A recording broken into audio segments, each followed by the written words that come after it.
The Star Wars universe is filled with beautiful worlds. Tatooine with its twin suns, Naboo with its green fields and peaceful lakes, Coruscant, a city that never sleeps. But then, there are the other planets, the ones no sane person would ever visit. Places where the darkness isn't just a metaphor, it's something you can feel. And once you do, it doesn't let go. Today, we're counting down the 5 most terrifying planets in the entire Star Wars universe. And trust me, you won't forget number 1. What's up, everyone? Today, things are going to get a little darker than usual, because we're not just looking at dangerous planets. We're looking at places that do something to you, to your mind, to your perception, even to your connection with the Force itself.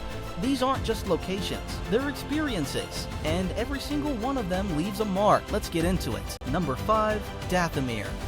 At first glance, something already feels off. The sky burns red, the forests are dark, almost black.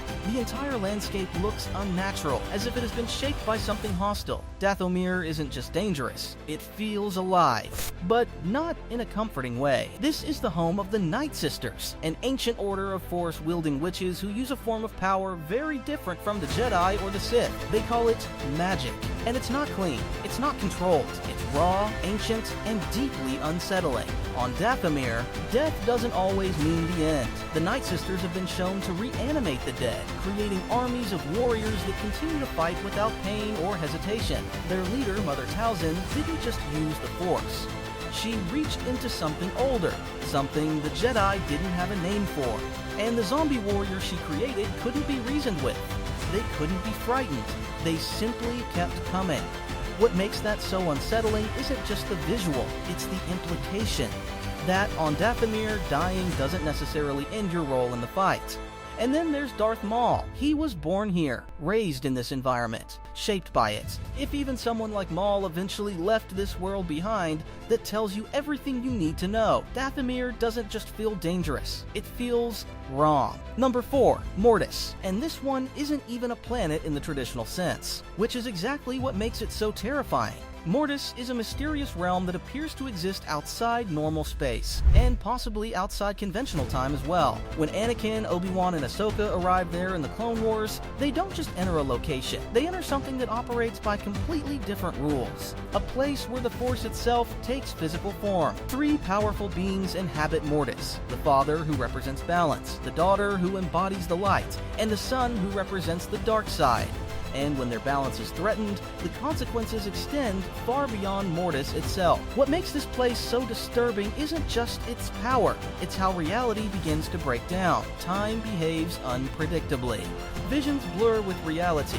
The past, present, and future begin to overlap. Ahsoka dies and is later restored. Anakin is shown a vision of his possible future as Darth Vader, and even after they leave, it's unclear how much of what they experienced was literal, and how much was shaped by the Force itself. But perhaps the most disturbing moment on Mortis isn't Anakin's vision, it's what the son does to Ahsoka. Through a single act, he pulls her toward the dark side. She turns on her own master, not because she chose to, because Mortis allowed something to reach inside her and change her. That's not a danger you can prepare for, and that's what separates Mortis from every other location in this galaxy. It doesn't just threaten your life, it threatens who you are. Mortis doesn't just challenge you physically, it challenges your understanding of reality. Number 3, Exegol, a planet almost no one has ever found, and for a long time, that was by design. Hidden deep within the unknown regions, Exegol is surrounded by violent electromagnetic storms that make navigation extremely difficult and dangerous. Reaching it requires precise knowledge and guidance, but what's waiting there is far worse. Exegol is the hidden stronghold of the Sith Eternal, an ancient cult that continued to exist in secrecy long after the galaxy believed the Sith were gone. And at the center of it all, Palpatine, not fully alive, not fully dead, sustained by machinery, prolonged through the power of the dark side, surrounded by followers who have devoted their entire existence to him. And below the surface of Exegol, a fleet. Thousands of Star Destroyers, built in secret, hidden underground for decades, each one capable of destroying a planet on its own. The scale of what Palpatine built there in silence while the galaxy celebrated his defeat is genuinely difficult to process. He wasn't hiding, he was preparing. What makes Exegol truly terrifying isn't just the threat, it's the atmosphere. Everything about the planet feels final. There is no sense of growth. No sense of life continuing.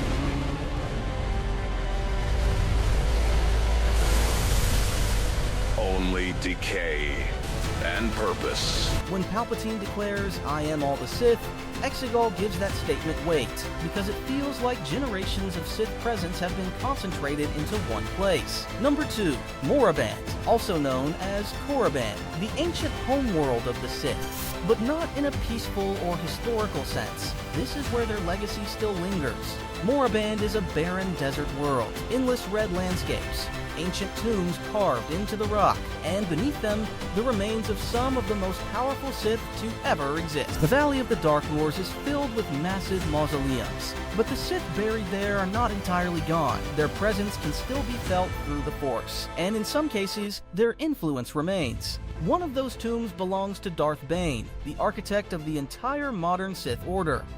His tomb still radiates something, not memory, presence, as if the stone itself absorbs something from the man buried inside it. Those who visit Moraband may experience visions, illusions, and direct confrontations shaped by the dark side. When Yoda walks through that valley, the illusions he encounters aren't random. They're personal. They go directly for what he fears most, what he regrets most. The dark side on Moraband doesn't attack with power. It attacks with truth, and against someone like Yoda, that is far more dangerous than any weapon. In the Clone Wars, Yoda travels to this world and is forced to face powerful visions designed to test and challenge him. If someone like Yoda can be pushed to his limits here, it says everything about the nature of this place. Moraband doesn't attack you physically, it works on your mind. And now, number 1, Malachor. This is the planet that leaves even experienced Star Wars fans unsettled, because Malachor doesn't just feel dark, it feels like the aftermath of something irreversible. Imagine landing on a world where thousands of figures stand frozen. Jedi, Sith, warriors locked in battle, all turned to stone in a single moment. That's Malachor. Long ago, a devastating conflict took place on this planet, and at its climax, a powerful Sith superweapon was activated. The result was catastrophic. A massive energy discharge spread across the battlefield, instantly petrifying everything caught within its range. No time to react, no escape, just silence. And that silence remains. At the center of Malachor stands a Sith temple, ancient beyond any recorded history, and inside it, a superweapon not built by the Empire, by something far older. The Sith holocron stored within that temple was placed there deliberately, as a trap, waiting for someone desperate enough to come looking. And when Ezra found it, it found him right back. What sets Malachor apart from every other planet on this list is that it isn't just dangerous. It's a monument. Every figure you see was once alive. A person, a fighter, someone with a story, now frozen in place, permanently. In Star Wars Rebels, when Ahsoka, Ezra, and Kanan visit Malachor, the planet leaves a lasting impact on all of them. Ezra is drawn toward darker influences, Kanan suffers a life-changing injury, and Ahsoka is forced into a confrontation that reshapes her path. Malachor doesn't rely on creatures or constant threats. It doesn't need to. The entire planet is a reminder of what the Force, at its most destructive, is capable of. It doesn't move. It doesn't speak. It just remains. Those were the 5 most terrifying planets in the Star Wars universe. From the corrupted wilderness of Dathomir, to the unstable reality of Mortis, to the silent aftermath of Malachor, this galaxy isn't just full of wonder. It's filled with places that feel like they were never meant to be understood. And what makes them truly terrifying isn't the monsters or the battles. It's the fact that each of these places changes the people who visit them, something they carry long after they've left. Because in Star Wars, the scariest things aren't the ones that try to kill you, they're the ones that change you. And maybe that's the most uncomfortable truth this galaxy has to offer. That the darkness isn't always somewhere out there. Sometimes you bring a little of it home,